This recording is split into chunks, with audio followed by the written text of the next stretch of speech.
Hey, welcome to my channel. My name is Veronica and I am an ISTP. So, quick disclaimer, I have a baby on the ground next to me and she might be making noises, but I don't want to have to re-record everything if she is, so just don't worry about it. So, the very first time I took an MBTI test, I didn't know anything about MBTI.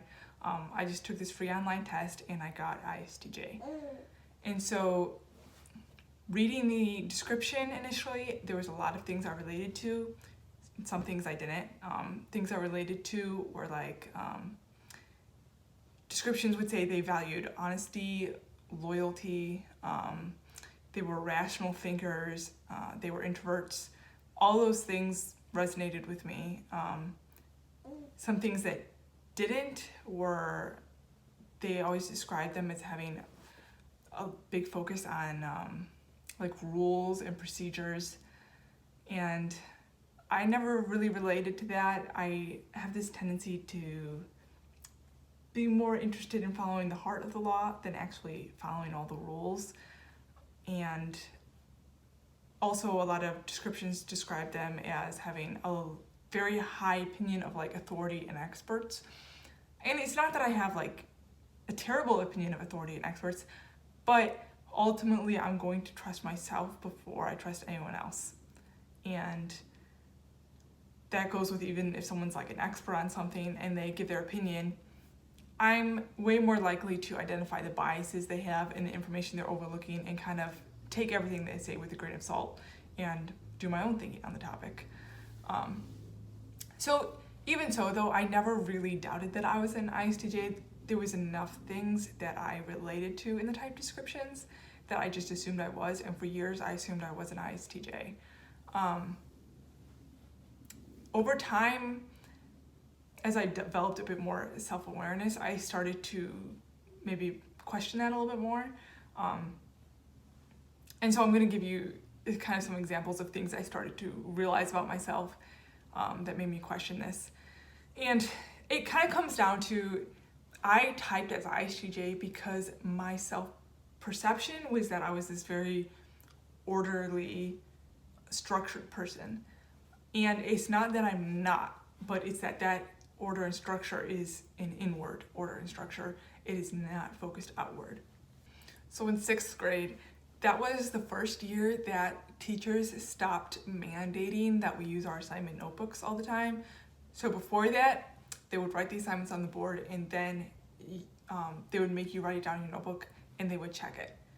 So by 6th grade, they let you have a little bit more responsibility and they left it up to you to write your assignments down. And so I tried to keep writing my assignments down. I thought I was writing my assignments down, but I was forgetting assignments all the time. And it's like, I really was trying to be a good student. I had no intention of like forgetting things. If I knew that I was missing an assignment, I would be so stressed out. But it's just that I would always forget like little things here and there to write down. I was just really, really bad at keeping track of all of it. And then like, let's see, in 7th grade, when we had that rubber band car project, if you don't know what it is, it's you kind of like make this car out of cardboard and you use a rubber band attached to like a propeller that you make, and you wind it up and then you release it in order to drive the car. And I got really, really into that project, and I ended up spending so much time on it, and it did really well. It went way, way further than anyone else in the school, and it continued to hold the record for many years, because I know my sister's 4 years younger than me, and she said no one had beaten the distance that I went still. So I'm very proud of that, if you can't tell. But I didn't do my math homework that night, and I had to finish it in a rush before school the next day, and I just did a terrible job on it because I just didn't value it as much. Again, I don't think that's very stereotypical of a TJ, at least. Also, this was like junior high through college. So at the beginning of the school year, you know, you get your folders and your notebooks, and I would label them, you know, according to subject, like math folder and math notebook, etc. And I would like maintain that system of organization for at least a week, maybe 2 weeks. But after that, it was like totally downhill. So like by the end of the semester, I would be picking out a random notebook and opening to a random page and writing my notes down. And for some reason, going through all of my notes like that and trying to compile everything in order to study for a test, actually, to be honest, I usually didn't find most of my notes. I just found other resources to study from. But yeah, somehow that seemed less daunting than maintaining my original system of organization. So again, not your typical TJ who has a lot easier time with all of that, you know. And so what it really comes down to, I think, is the difference in extroverted thinking versus introverted thinking. So extroverted thinking has a lot more focus on the external world in applying rationality and logic in order to the external world. That can manifest in things like maybe you wanting a really clean environment, or really valuing rules and procedures in order to streamline some process, in order to make sure things consistently are done the same way. Let's see, what else? Yeah, it can also kind of manifest in valuing like more outward expert opinions. Like it takes in data outside and just kind of uses it as its own, I would say, and kind of sifts through it and just more likely to believe what the expert says kind of thing. Whereas introverted thinking is much more internal.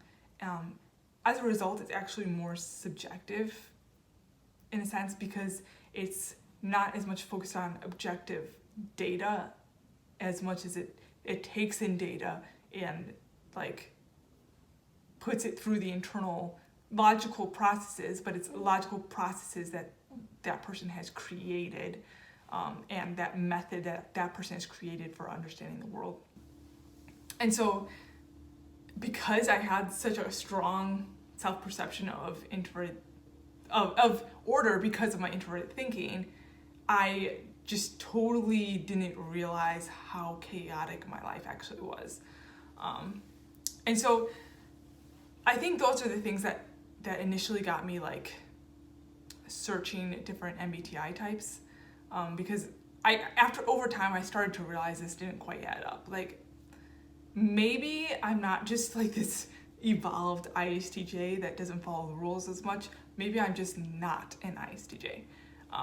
And so I started looking into personality types after that, and nothing was really resonating very much until I came across ISTP. And that's when like all the pieces just fell in place and life made so much more sense after I read about ISTPs. And it wasn't just the overall type description. I think I did find things relatable about that initially, but it was when I really went into the functions that it started to make so much more sense. So like the initial thing that caught my attention, just reading type descriptions, was that the type was called the mechanic. And